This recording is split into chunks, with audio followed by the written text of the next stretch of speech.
நீ செய்யற உதவி கண்டிப்பாக பல மடங்கு உனக்கு திரும்பி வரும். இது பிரபஞ்ச விதி. அமெரிக்கால ஒரு பையன் அவங்க பாட்டி வீட்டுக்கு நடந்து போறான். மயக்கம் வருது. ஒரு வீட்டு கதவை தட்டி தண்ணி கிடைக்குமான்னு கேக்குறான். கதவை திறந்த பொண்ணு முகத்தை பார்த்தா பசியா இருக்கியே உள்ளவா அப்படின்னு ஒரு டம்ளர் பால் கொடுத்துட்டு நீ சாப்பிடு நான் சமைச்சிடுறேன்னு சொல்றான். இல்ல இந்த பால் போதும் நான் கிளம்புறேன்னு சொல்லிட்டு அந்த பையன் கிளம்பிட்டான். பல வருடங்கள் கழித்து அந்த ஊர்ல ஒரு பெரிய நோய் பரவுது. மருத்துவமனைக்கு நிறைய பேர் சிகிச்சைக்கு வராங்க. ஒரு பெண் வர்றாங்க, நோய் முற்றி போய் வராங்க. மருத்துவர் பார்த்துட்டு நான் குணப்படுத்துறேன் இவங்களன்னு சொல்லி சிகிச்சை கொடுத்து குணப்படுத்திட்டார். இந்த பொண்ணுக்கு லாஸ்ட் நாள் அந்த ஹாஸ்பிடல்ல இருந்து கிளம்பணும். பில் எப்படி பே பண்ண போறோம்னு தெரியல.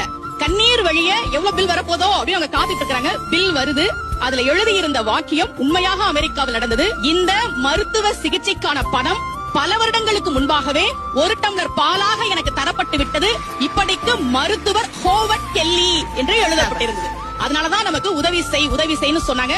பக்தியில அன்னதானத்தையும் தானம் செய்வதையும் ஒரு அங்கமாகவே வைத்ததற்கு காரணம் நீ எதை கொடுக்கிறாயோ அது பல மடங்கு உனக்கு நிச்சயமாக திரும்பி வரும் என்பதால் தான்.